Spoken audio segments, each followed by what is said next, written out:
Who's got a hammer? There's insanity in the control room. I'm not happy. I don't need Elizabeth Warren or the government giving away my money. Calling Mike Bloomberg an oligarch has implications in this country that I think are unfair and unreasonable. I care.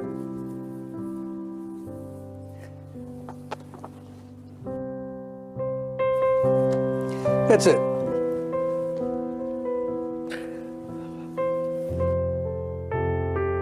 Makes you think of some rich person who got their money off of oil in Russia, who's taking advantage of a broken and dysfunctional system. Bernie Sanders saying, the country's corrupt, our system's corrupt. Be careful about that language, Bernie. You know, be careful. Oh, well, I'm sorry.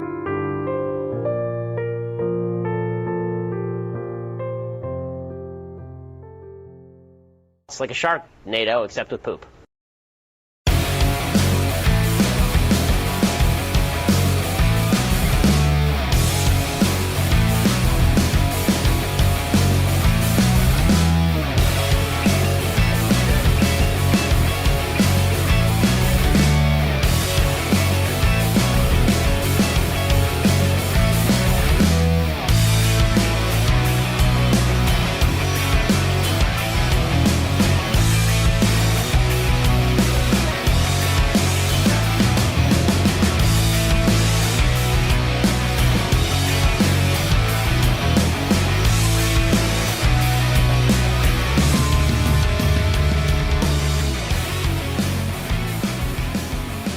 The nation, Waldorf Nation. Hey everybody, welcome to the show.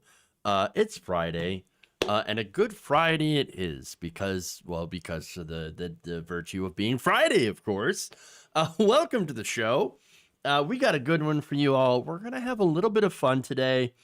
We've got some just some fun, ridiculous stuff.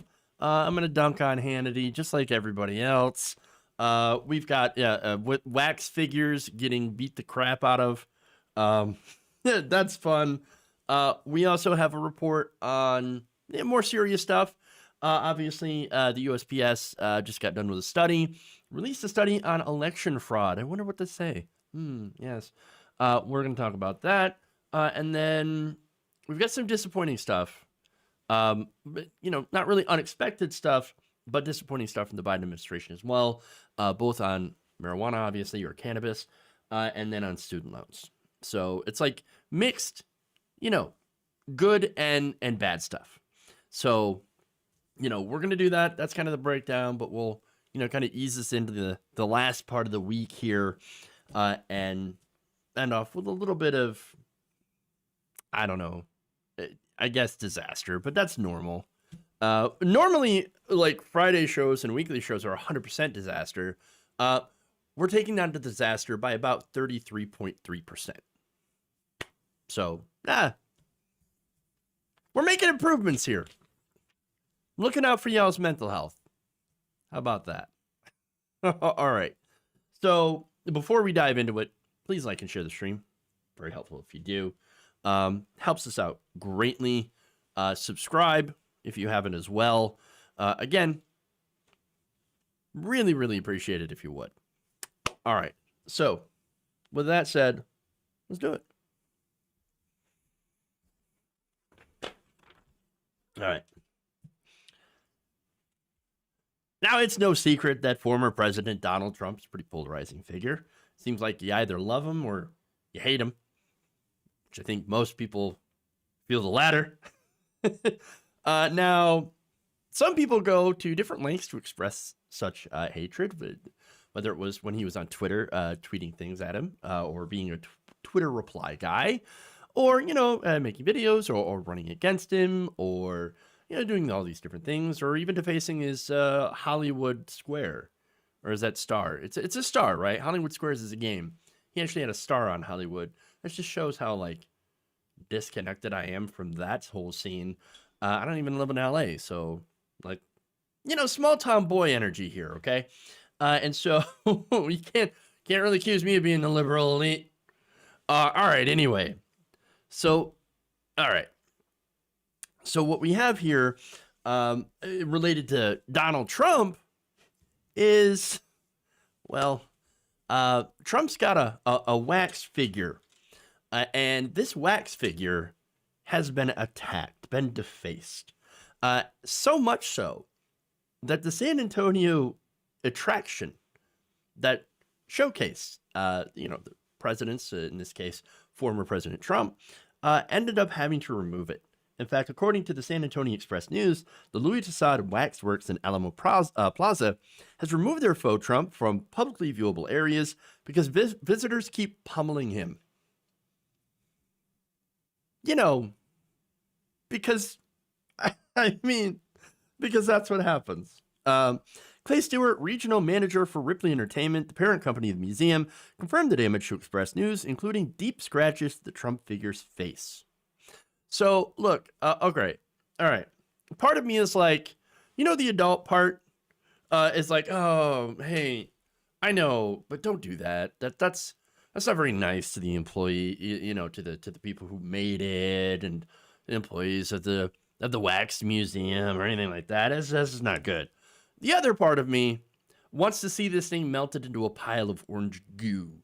And so these two sides are constantly at war with each other over this story. And I ain't the only one. I cannot be the only one who wants to see this thing melted, but also has that, internal adult versus whatever contradiction here. So now the assaults against the wax Trump spiked as the 2020 election drew closer. According to the article, the museum tried moving him to the front lobby, where the ticket attendants could keep an eye on him. But even so, apparently, it's too good of a target. And they still went after him. Museum management ended up giving up in July and moved him out of sight, finally confirming the move this week. Because, of course. Stewart said, quote, when it's a highly political figure, attacks can be a problem. And noted that Trump wasn't the only one to have been attacked by proxy through his wax likeness. Quote, we've always had trouble with the presidential section because no matter what president it was, George W. Bush and Barack Obama or Trump, they've all had people beat them. The ears were torn off Obama 6 times, and Bush's nose was punched in. Oh, well, there you go. Since then, of course, Obama's figure has gotten a little bit less abuse. I think a lot of people are more forgiving of Obama these days after the disaster that was Trump. And nobody has ripped his ears off since. But a lot of people are beating up the wax Trump. Now, repairs, of course, are planned. They're going to take him back out of storage right now. He's chilling with wax George Washington in the closet, which kind of like, I think it's kind of where he belongs, in that closet. And then you've got a Joe Biden one that's being built in Orlando. And so, all right, again, this is a fun little story.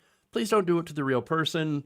Or even, like I said, to the wax person, unless it's hilarious. I'm kidding.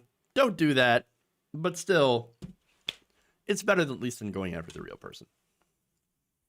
That is what it is. So sad. Sad. All right.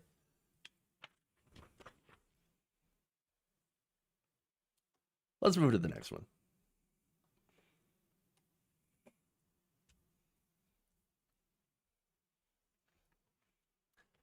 Fox News host Sean Hannity is getting mocked for being caught off guard as the show was coming back from a commercial break. Let's take a look.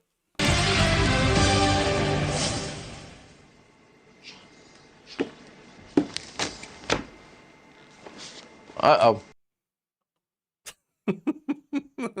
All right. Hey, that's fun. And kind of funny. And I don't know.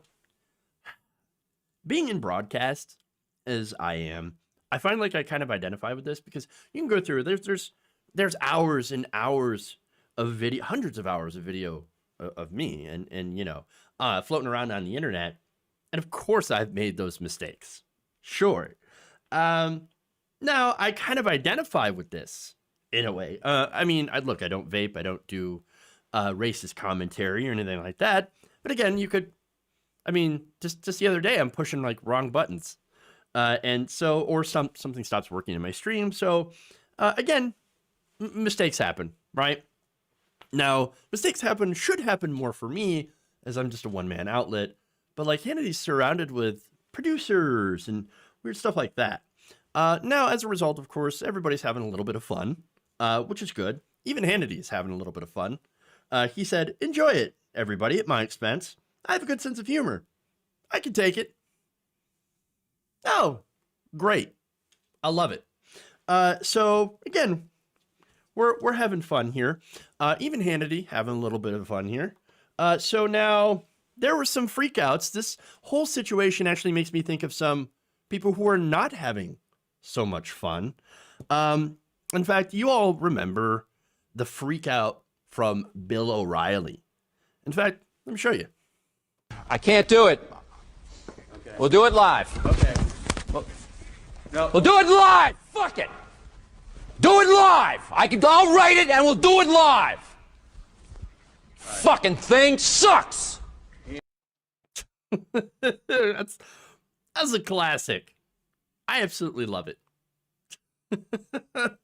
Again, classic, right? I don't know what that means. We'll do it live. We'll do it live. But you know what? To be fair and to be bipartisan, there was a recent freakout back in 2017, actually, where Lawrence O'Donnell had a bit of a freakout. I'm going to show you that. There's insanity in the control room tonight. You have insanity in my earpiece. Stop the hammering. Stop the hammering out there. Who's got a hammer? Where is it? I don't know. Where's the hammer? It's on a different. Is it on the, go up on the other floor. Somebody go up there and stop the hammering. Stop the hammering. I'll go down to the goddamn floor myself and stop it. Keep the goddamn commercial break going. Call fucking Phil Griffin. I don't care who the fuck you have to call. Stop the hammering. There's insanity in the control room. Total insanity. Again, meme gold. Who's got a hammer? There's insanity in the control room.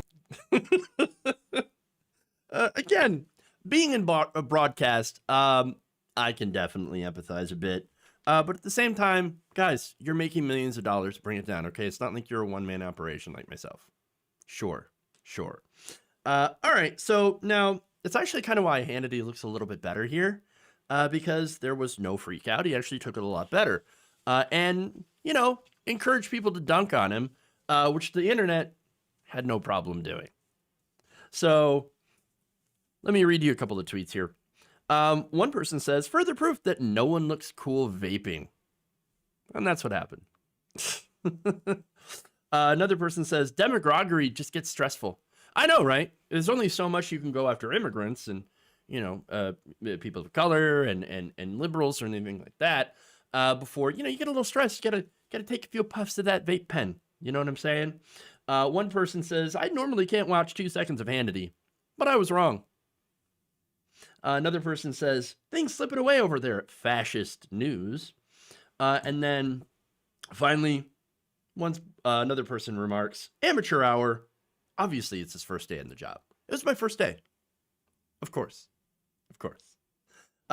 Again, just fun times. We're having fun here. All right, so now let's get to some serious stuff. Now that we've lightened the mood a little bit.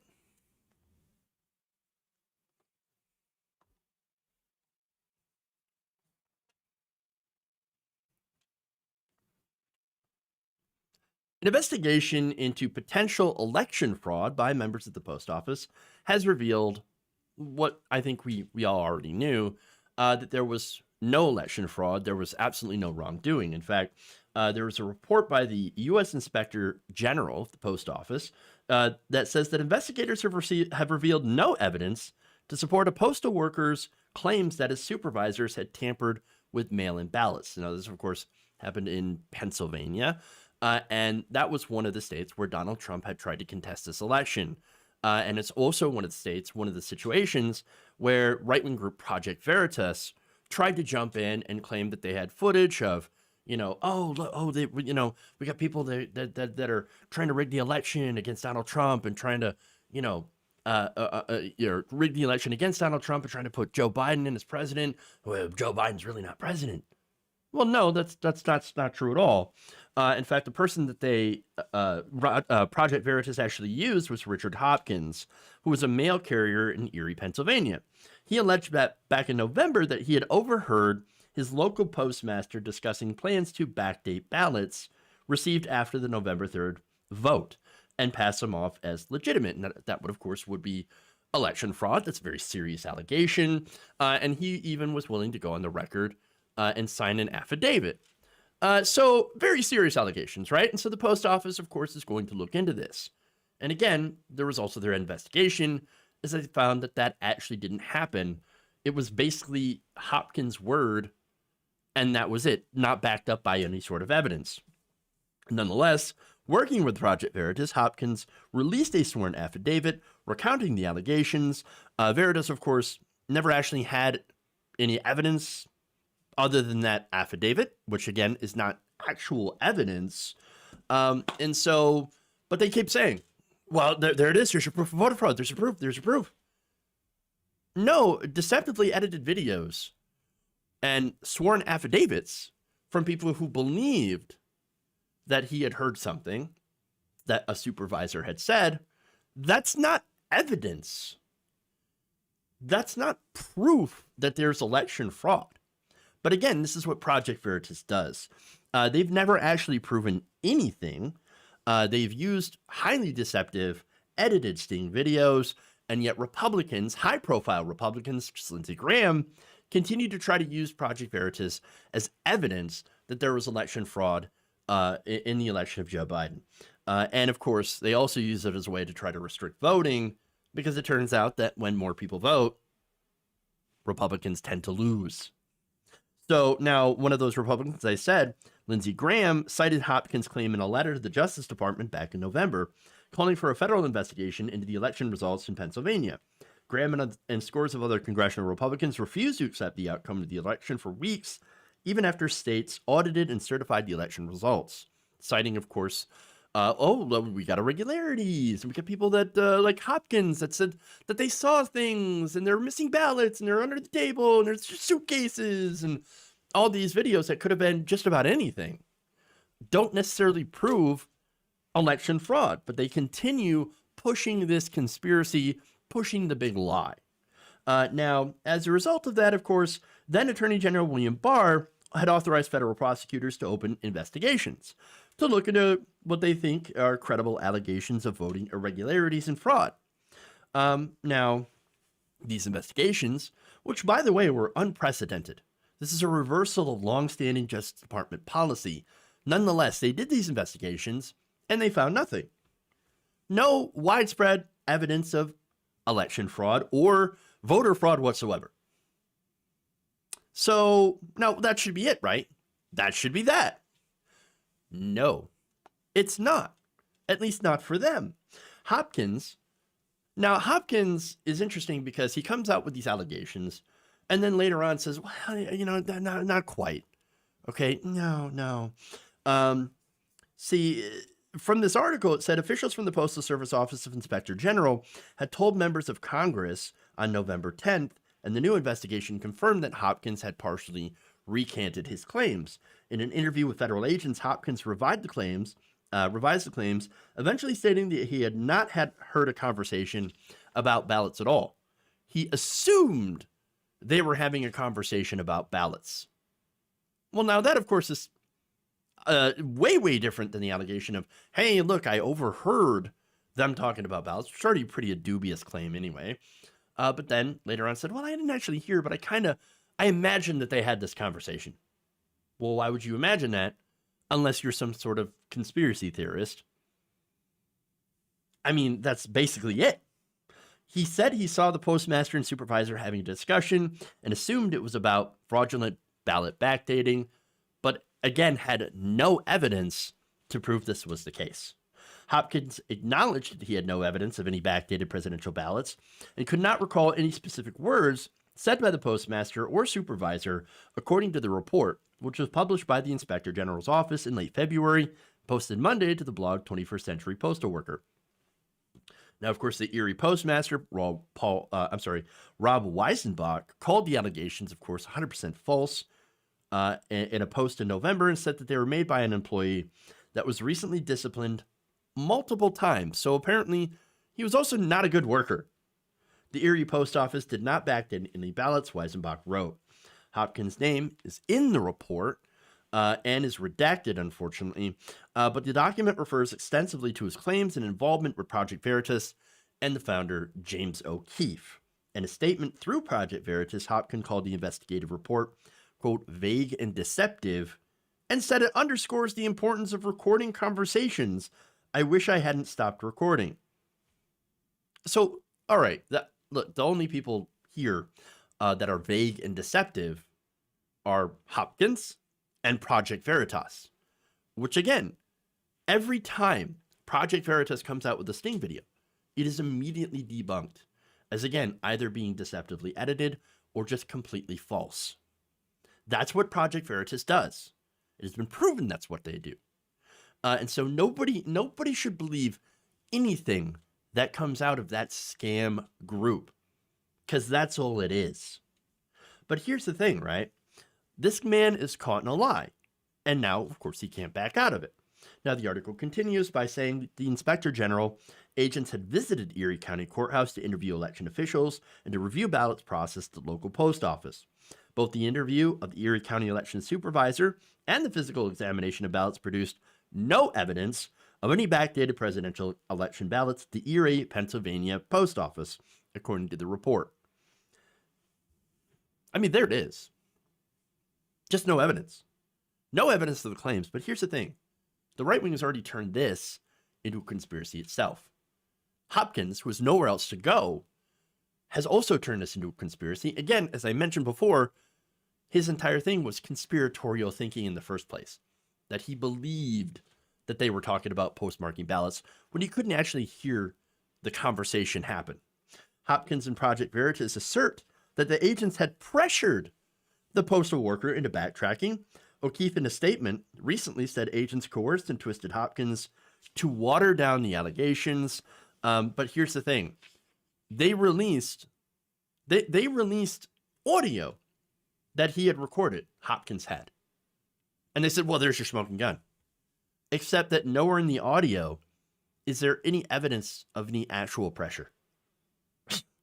Federal agents repeatedly remind Hopkins that his cooperation in this investigation was voluntary, and Hopkins agreed to sign the document stating that he was not coerced.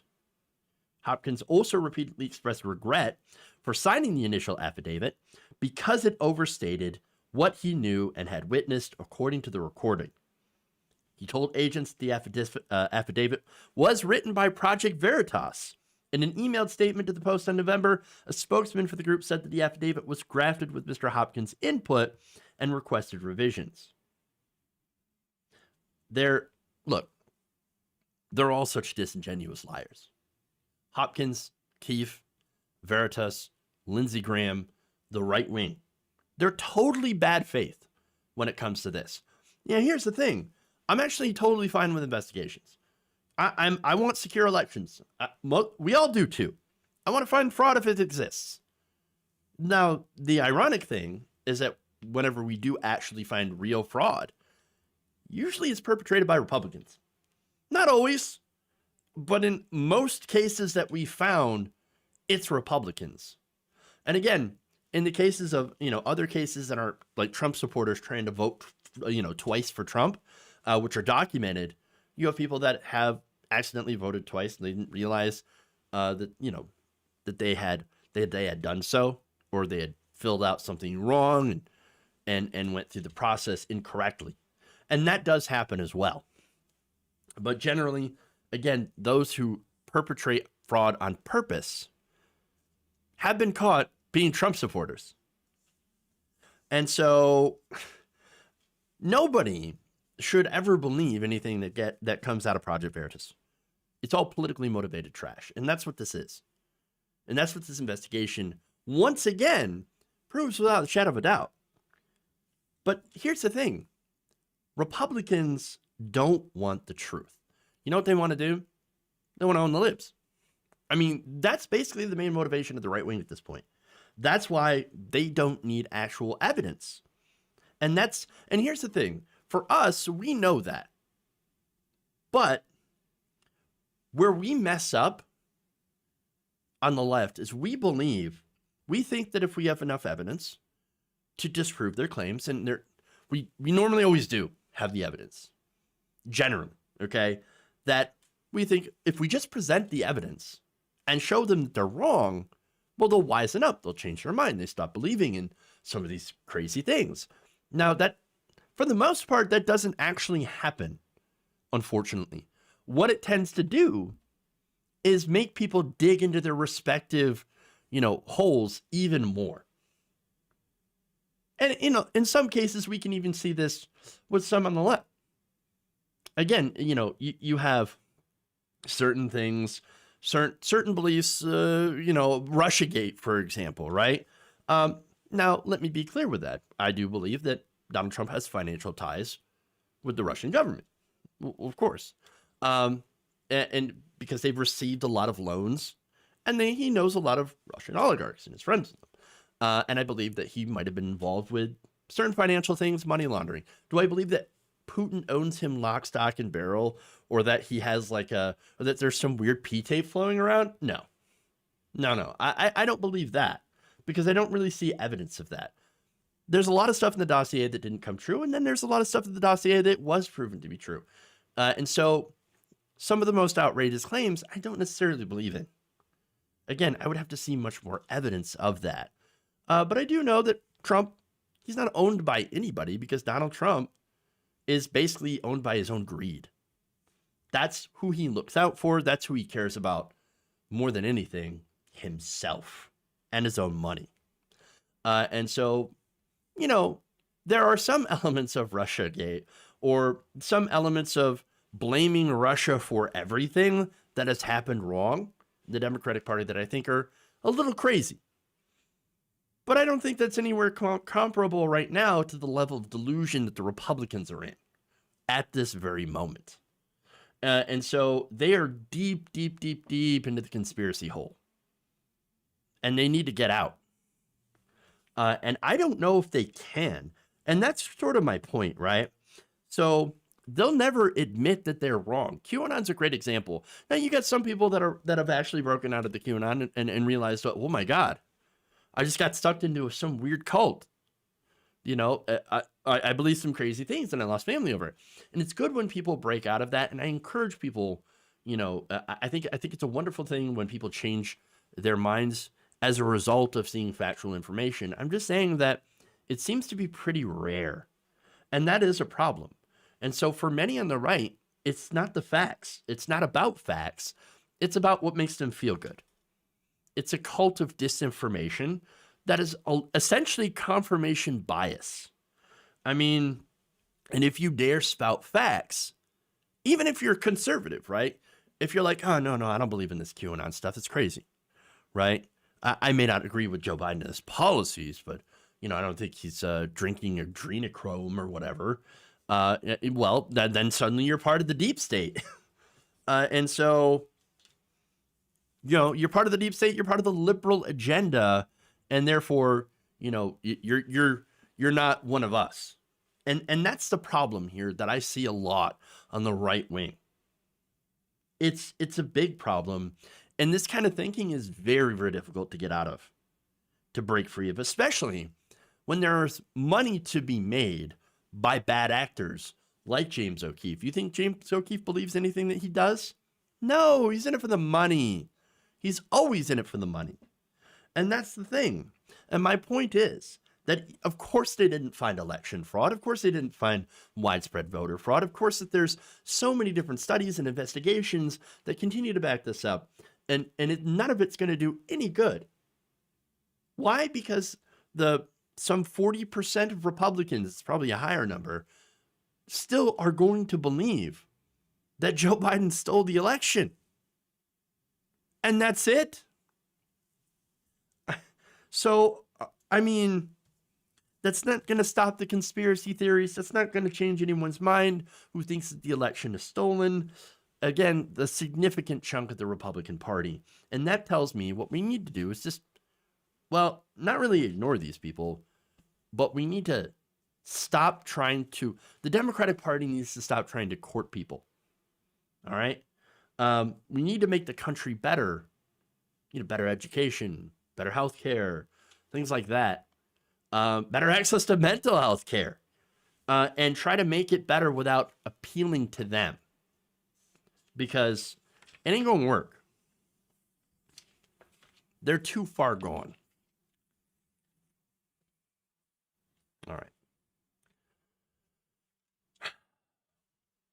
I'm going to take a quick break.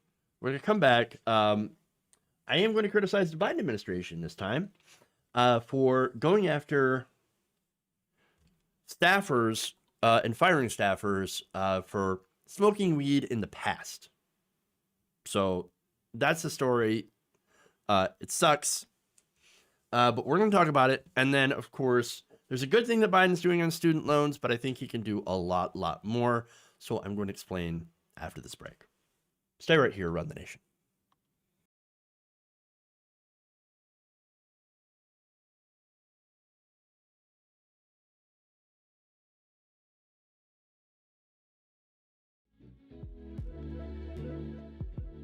Love you.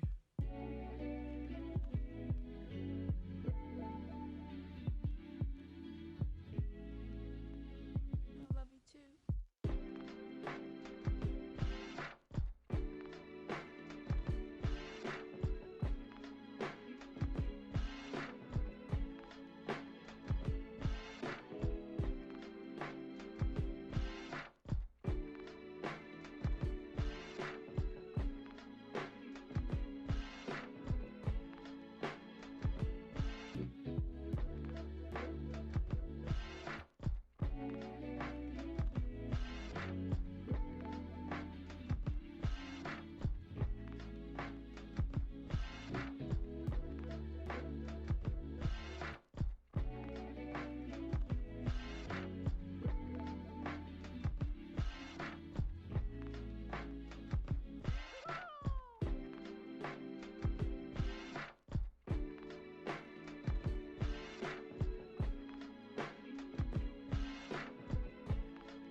Who's got a hammer? You're full of shit. Wait, you're getting nervous, man. Hey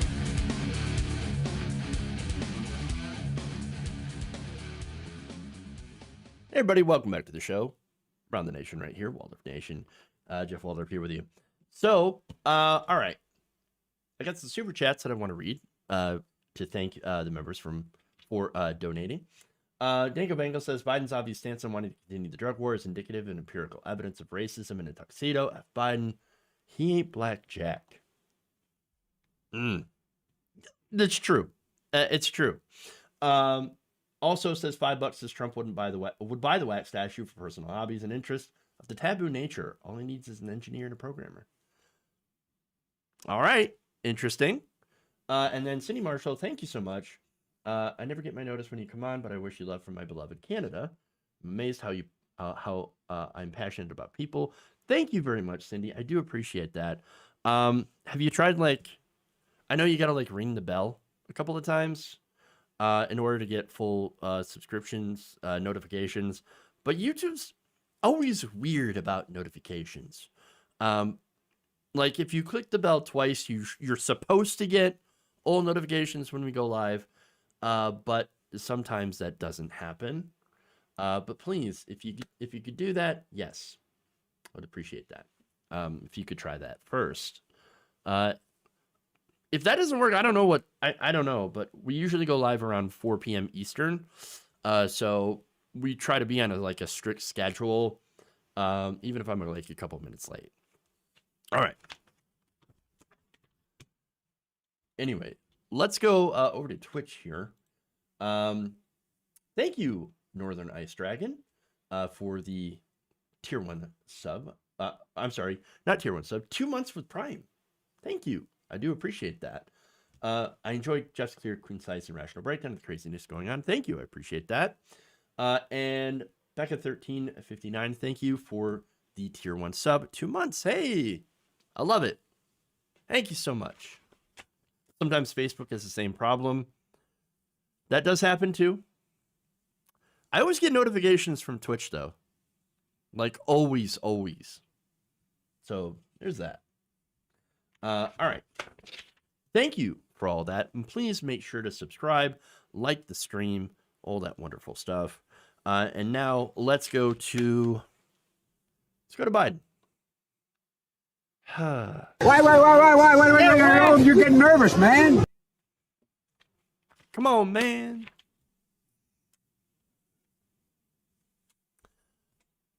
President Joe Biden is apparently getting rid of staffers who have used marijuana. So already ridiculous. So this is according to a report in the Daily Beast. Dozens of young White House staffers have recently been suspended, asked to resign, or placed at remote work programs due to past marijuana use. Frustrating staffers who were initially pleased by indications from the Biden administration that recreational use of cannabis would not be immediately disqualifying for would-be personnel, according to 3 people familiar with the situation. So the policy has even affected staffers whose marijuana use was exclusive to one of the 14 states and the District of Columbia where cannabis happens to be legal. So he is canning people for having done pot in the past. Absolutely ridiculous. What is the point? Even again in places where it's legal. And it's not as if that they're doing it on the job. Just I don't understand. But okay, there's more details here. Quote, sources familiar with the matter also said that a number of young staffers were either put on probation or canned because they revealed that they had used marijuana in the past in an official document they filled out for the position in the Biden White House during a lengthy background check. Well, I guess they thought, well, look, we're going to be honest about this. Yeah, we had used it in the past. And what's the issue? And later on, since they were being honest, because they didn't have to fill that out, they didn't have to say anything. Oh, no, of course not. What are you talking about? But they believed the Biden administration would be okay with this. And it turns out that later on, they were not okay with this. It's pretty ridiculous. So now, let's see. In some cases, the Beast reported, staffers were informally told by transition higher-ups ahead of the formally joining the administration that they would likely overlook some past marijuana use, only to be later asked to resign. The Beast had interviewed one staffer who said this, one former staffer. There was one-on-one calls with individual affected staffers, rather ex-staffers. I was asked to resign. Nothing was ever explained on the calls. The policies were never explained. The threshold for what was excusable and what was inexcusable was never explained. The calls, of course, were led by Ann Filippic, the White House Director of Management and Administration. So this, again, is absolute and total BS. You realize that under these same rules, guess who wouldn't work at the White House? Barack Obama. Remember Barack Obama? The Choom gang used to go and intercept, weed whenever it was passed around parties? Yeah, that Barack Obama could not work in the Biden White House, which is ironic because, again, Joe Biden was Barack Obama's vice president. And of course, we know why. It's to get the white vote. Well, of course, it's to get white people to be comfortable with Barack Obama. We know that. But this is such a big step backwards when it comes to drug policy. It is absolutely ridiculous. It's so this is boomer drug war reefer madness, absolute fucking nonsense. There is no reason that someone who indulged in the past or even indulges on their off time in places where it's legal, in places where it's not legal, hey, because it should be legal everywhere. It should be legal everywhere. It should not be a Schedule 1 drug. All right? There's no reason that they should lose their job. There's no way to explain that they're incapable of their job. You cannot present any sort of evidence that that is the case. It's so ridiculous. But here's what the White House has to say. They're doing it for the best people. You understand? Quote, the White House's policy will maintain the absolute highest standards for service in government that the president expects from his administration, while acknowledging the reality that state and local marijuana laws have changed significantly across the country in recent years. According to an unnamed spokesperson, the decision was made following intensive consultation with career security officials and will effectively protect our national security while modernizing policies to ensure that talented and otherwise well-qualified applicants with limited marijuana use will not be barred from serving the American people. But that's exactly what they're doing. They are barring people from government service because they had limited marijuana use. They're smoking a plant. And not even one that is dangerous. Oh my God. I'm sorry. I don't even smoke weed. I'm normally a super, super calm person. But this does make me furious. It really does. Because it's stupid. This is a dumb move. I would expect this from a Jeff Sessions administration, a Republican administration, okay? This is the Biden administration. So, but what happened to being the most progressive since FDR? Okay? It's so ridiculous. And it's not like any of these people were toking it up on the job, okay? That would be different, because that would get in the way. That would get in the way. That would be different. I don't want somebody doing that. I don't want somebody drinking on the job. Of course, it happens all the time. And look, I understand you want to differentiate your administration versus the Trump administration, which I'm pretty sure, look, y'all, I don't have any evidence of this. But Don Jr. wasn't a part of the administration. But Donald Trump himself, you don't think that they were all high up on coke all the time? You know it. You know it. Come on. And again, if you do it on your own time, I'm not saying coke. If you smoke pot on your own time, totally fine. That's absolutely fine. You're not hurting anybody. The worst you're going to do on pot is destroy a plate of tacos. That is unless, of course, you take too much of an edible and you kind of freak out. But it's still not, it's not going to kill you. You know? But again, this is just like the rest of the drug war. And this actually has bigger implications on the drug war because it's really incredibly unnecessary. It's a holdover from racist drug policies that were originally there to go after progressives, liberals, hippies, minorities, you name it. The Schaefer Commission back during the Nixon administration. That's exactly what the war on drugs was created to do. And Biden was a gigantic supporter of it and continues to be a supporter of it and a supporter of the prohibition of cannabis. It is absolutely absurd. Even so, you've got former Obama administration officials. This is former National Security Council spokesperson Tommy Vietor. Here's what he said. Quote, I find it absurd. In 2021, marijuana use is still part of the security clearance background check. To me, marijuana use is completely irrelevant when you're trying to decide whether an individual should be trusted with National Security Administration. And of course, the reason of that is, for all of this, is misconceptions and absolute lies about what marijuana, what cannabis does. Cannabis isn't actually physically addictive like other drugs. That's not to say that people cannot be psychologically addicted, but then again, people can get psychologically addicted to just about anything. Guess what? I'm addicted to coffee. Are we going to outlaw coffee? We're going to say that people that drink coffee can't go and work in the Biden White House? Oh, because, you can get addicted to coffee. Look, you can even have withdrawal symptoms from drinking too much caffeine. I mean, yes, you get headaches. You're tired for a week. You don't feel right. You might not be able to focus for a little while until that clears up. Should that disqualify you from a job in the Biden White House? And again, cannabis does not have those same effects.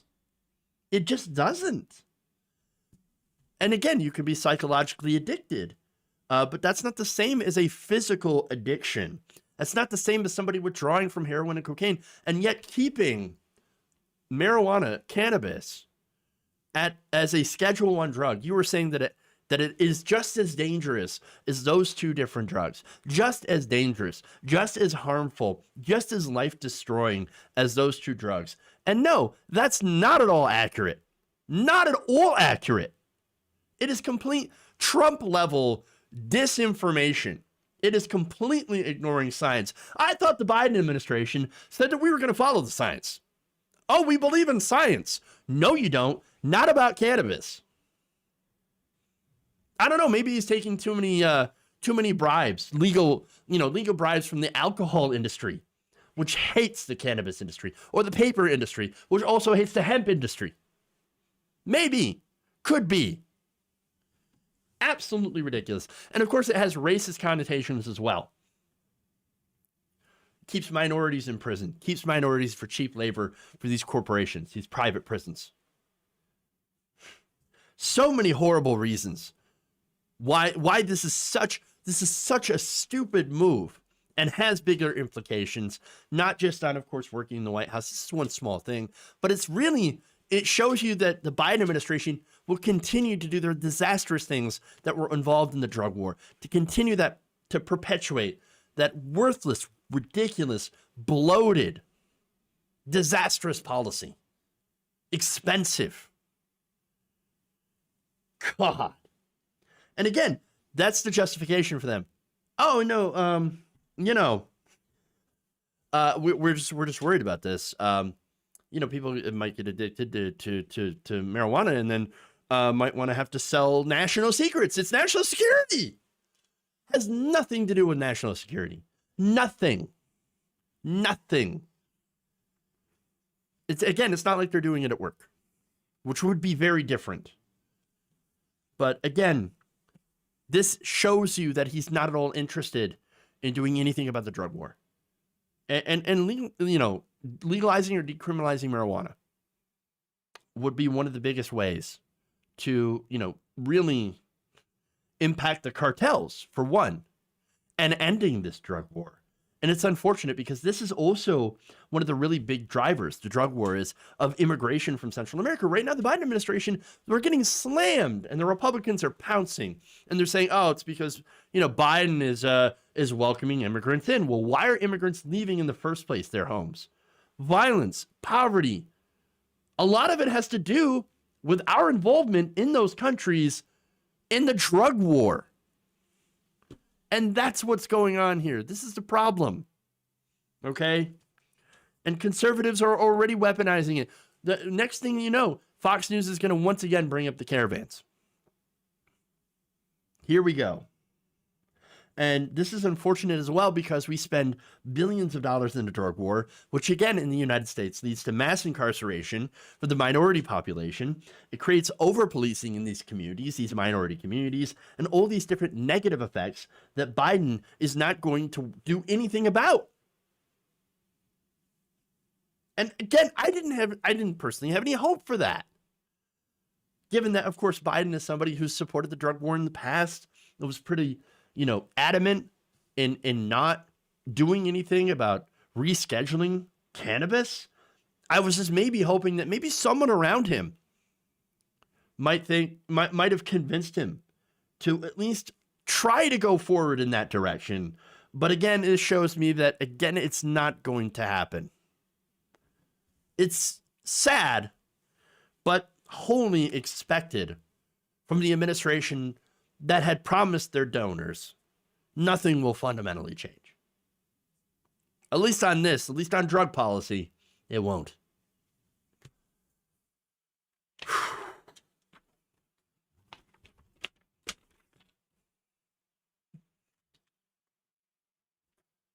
All right. Reminder, Biden thought Reagan was too soft. Yeah, oh no, he definitely agreed with Ronald Reagan as well on a lot of this stuff.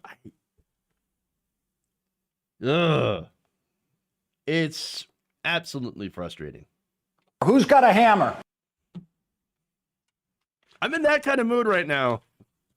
Maybe I need to calm down. Okay. Anyway, let's go to the last story here.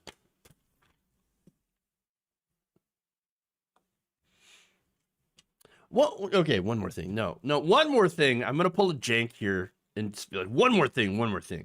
All right. So I saw this comment here. Tia Wheeler says, Biden made it clear that he wasn't the greatest guy in regards to race relations. It's true. And then at the same time, and this is what frustrates me, at the same time Bernie Sanders was running, they had the temerity, and by they I mean, of course, the establishment media and blue check libs on Twitter are like, oh, you know who's the real racist? Bernie Sanders. Bernie Sanders is racist. Because, you know, what?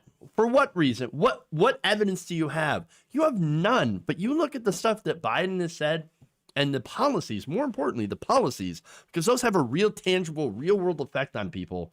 You look at the policies from Biden, and they massively hurt the black community. Making student loans not dischargeable through bankruptcy, that also hurt the black community. The next story, by the way, is a good segue to this, is how the Biden administration not canceling student debt is not helping the black community.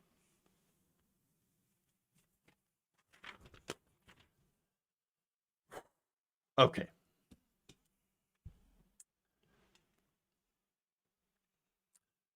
And what is some good news for the many borrowers who were scammed over by their schools and ended up owning?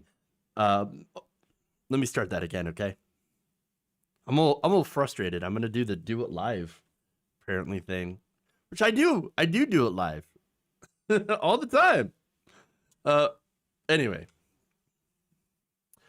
in what is good news for the many borrowers who were scammed by their schools and still owe massive student loan debt as a result, the Biden Education Department is allowing their loans to be fully discharged. So now that would that result in an estimated $1 billion in debt relief out of the $1.5 trillion, or I should say $1.6 trillion in outstanding student loan debt. So not a very big amount, but it is something that will apply to about 72,000 borrowers who have already had their claims for debt relief approved under what's called the borrower defense process. Now, that allows borrowers who attended schools that are basically defunct, ones that had misled people. That allows the government to discharge these people's loans. Now, it's a big change from the Trump administration, of course, and Betsy DeVos. Betsy DeVos actually ended up going to court several times because she refused, even though the borrower defense for repayment is part of law, has been part of law for quite some time, even through the Trump administration. Betsy DeVos was just like, no, I'm going to make people pay these loans that should have been discharged. It should have been canceled in the first place because fuck you. That's why I'm Betsy DeVos. I have 10 yachts and I don't care about students that are struggling or former students that are struggling with bills they shouldn't pay. I don't care. I'm going to make you pay them anyway. So Betsy DeVos is trash. Betsy DeVos is garbage. That said, let me just go through some of the data here, some of the story. Now, after reviewing the data and the approach that rule used to calculate how much relief borrowers were entitled to, agency officials determined the methodology created, and this is from the DeVos time at the Department of Education, said that they created very difficult, if not impossible, standards for borrowers to get full relief. A senior Department of Education official told reporters. Borrowers, according to Education Secretary Miguel Cardona, borrowers deserve a simplified and fair path to relief when they have been harmed by their institution's misconduct. Now, look, I agree with that. Okay. I also agree with what he said about saying that a close review of these claims and the associated evidence showed that these borrowers have been harmed and we will grant them a fresh start from their debt. In addition to discharging these borrowers' debt, the department will also reimburse any amount the borrowers already paid in the loans if applicable. So, look, I think this is a good move. Obviously, it's a deserved move under the law. 72,000 people will have debt relief from their student loans, from being defrauded. That's good. But it's not good enough.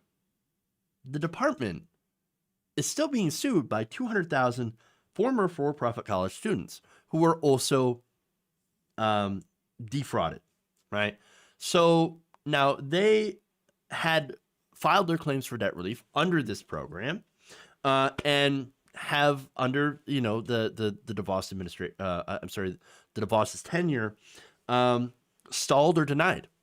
So their claims just weren't moving forward as a result of Betsy DeVos not wanting to pay them, right? Now, the department, however, is also, the Biden administration, as I reported earlier, they're protecting Betsy DeVos from having to testify. Now, why would they do that? She is the former education secretary. She had already been, put in contempt of court for stalling this. Why would you go out of your way to protect Betsy DeVos? That's ridiculous. She is the bad guy in this. She made sure that people who were defrauded still ended up having to pay.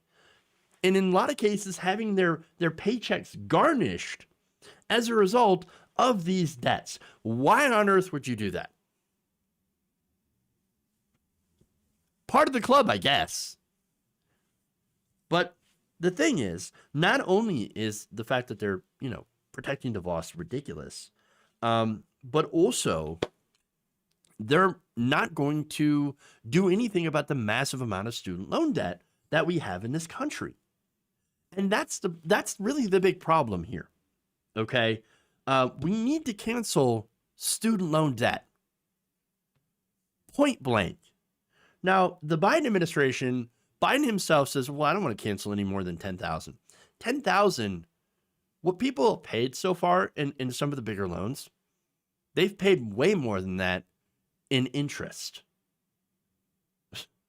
So I'm sorry, but $10,000 isn't going to mean a damn thing to the majority of borrowers. And I mean, and understand though, the majority of borrowers are not rich people, because that's what they're using. They're using this BS argument that, oh, no. If you cancel student loan debt up to $50,000, that's just going to help rich people. No, what it's going to do is it's actually going to help the Black community.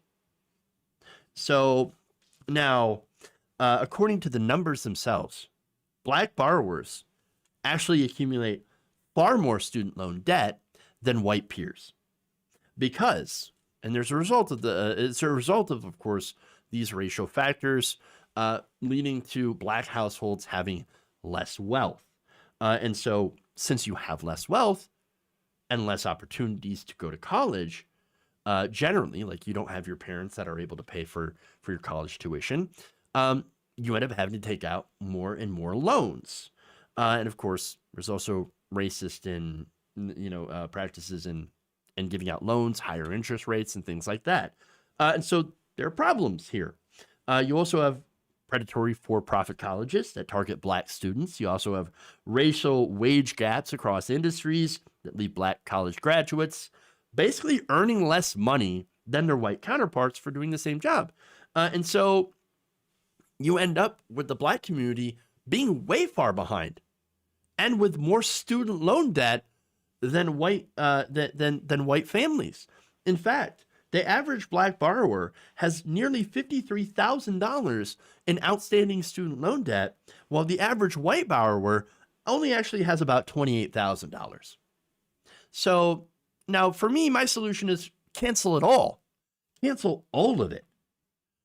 But even so, if you were to go with the Elizabeth Warren, Chuck Schumer thing, which seems like it would be more likely to have happen, with the Senate and the Congress made up of, who they're made up of, well, then that would actually help the black community a lot more. It would take out most of that debt right there, and would be a giant boon to the black community. But see, again, they're going with this, well, we can't, that's just going to help rich people. Again, that's BS, and let me explain why, okay? Not only do most rich people not go to public colleges, which should be tuition free, by the way, but also they don't take out student loans to begin with. You know why? Because they're rich. You ever heard of a rich person taking out student loans? No, that's ridiculous.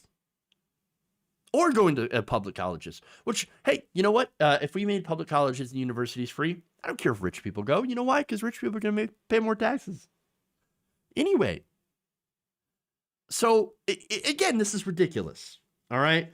And again, for the black community, the problem with having so much debt, obviously, is, yes, people who go to college tend to have higher incomes than those who do not go to college. That's true. But it's actually much more difficult to create wealth if you have all this debt around your neck. And so that is a big, big problem. All right? And I know some of you might be asking, well, okay, look, this sounds great, but how are you going to pay for it, guys? Well, let me ask you this, or actually tell you this, right? Where do you think we get the money to bomb random ass countries in the Middle East and Africa?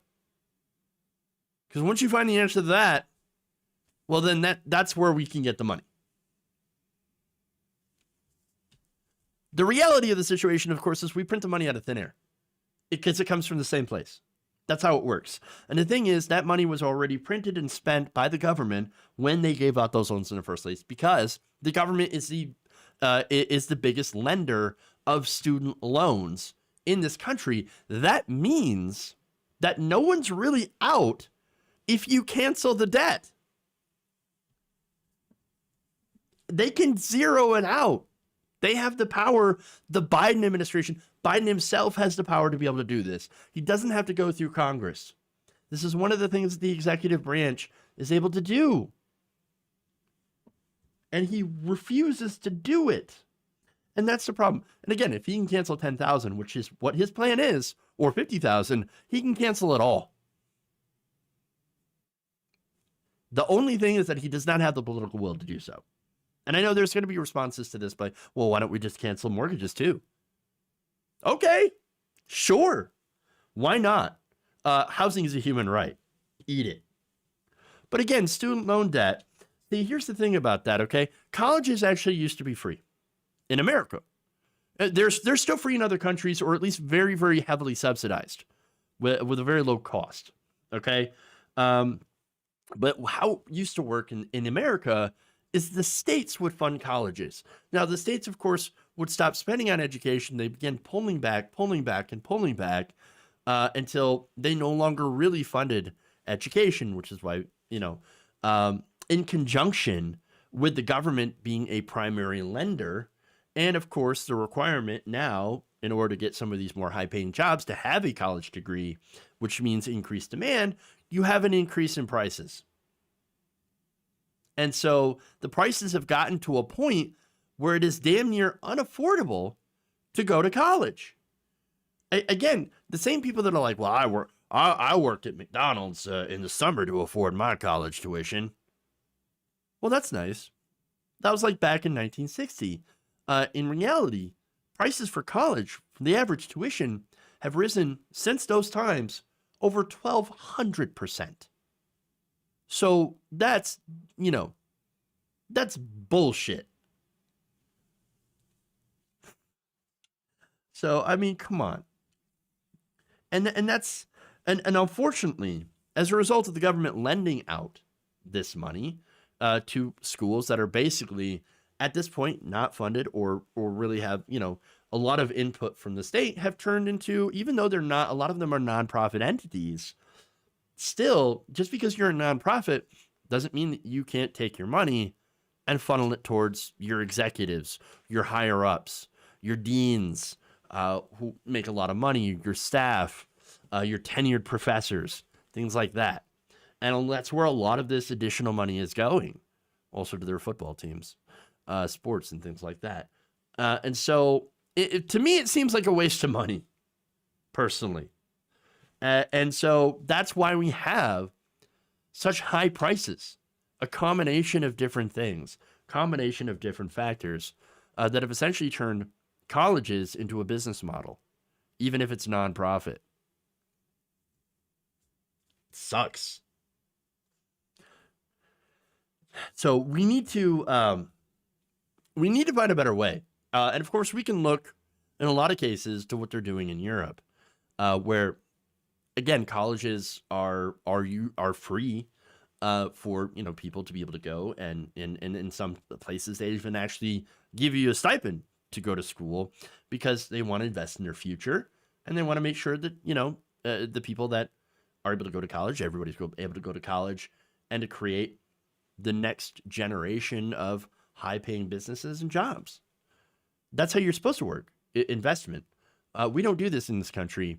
The only thing that we invest in is Wall Street and war, guns, bombs, arms, and unfortunately, poverty. And crushing poverty. That is. And I don't mean crushing poverty, I mean crushing the impoverished. In case you were not clear. All right. That's it. That's all I got for you. Prisons too, yes, absolutely. Should have said that. All right. Sorry to leave you. I started the show on such a hopeful note. Didn't I? Join the National Guard and get free education. Get fucked. You shouldn't have to join the military in order to get an education. That was supposed to be, and the reason that they started this, by the way, is because they wanted people to have an education, and so that was an additional bonus. Even though education was still fairly affordable back at that time, they wanted to encourage more people to go to school. Now, it's not that anymore. Now, what the military essentially is, hey, why don't you give up years of your life, possibly get shot at, killed, whatever. Not everybody's cut out to be a member of the military. Let me say that as well. Okay. And it's basically now just a marketing ploy to get people to join the military. Even if they don't want to. Well, I gotta do something. I can't afford college. Yeah.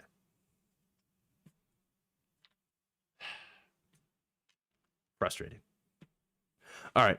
Anyway, I think that if you want to join the military, you should do so for the right reasons. That's all. That's all I have to say about that. And again, I have family members, I have friends that have joined the military as well, and they did so for the right reasons. But anyway, that's all I got for you all. Please have a lovely weekend. Enjoy yourselves. Calm down. Toke up if you want, if that's what you do. All that stuff. So, that said, love you all. Thank you. Please like and subscribe. Share our videos. All this wonderful stuff. And remember, change begins with you. Good night, nation. See you all later.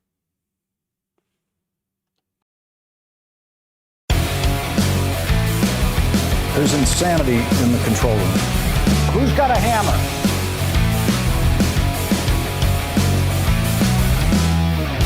I like my meat. Tighten up my meat.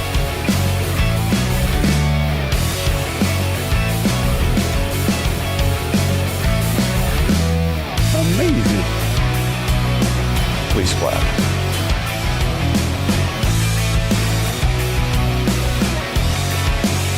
Whoa, that's right. masturbate all day long.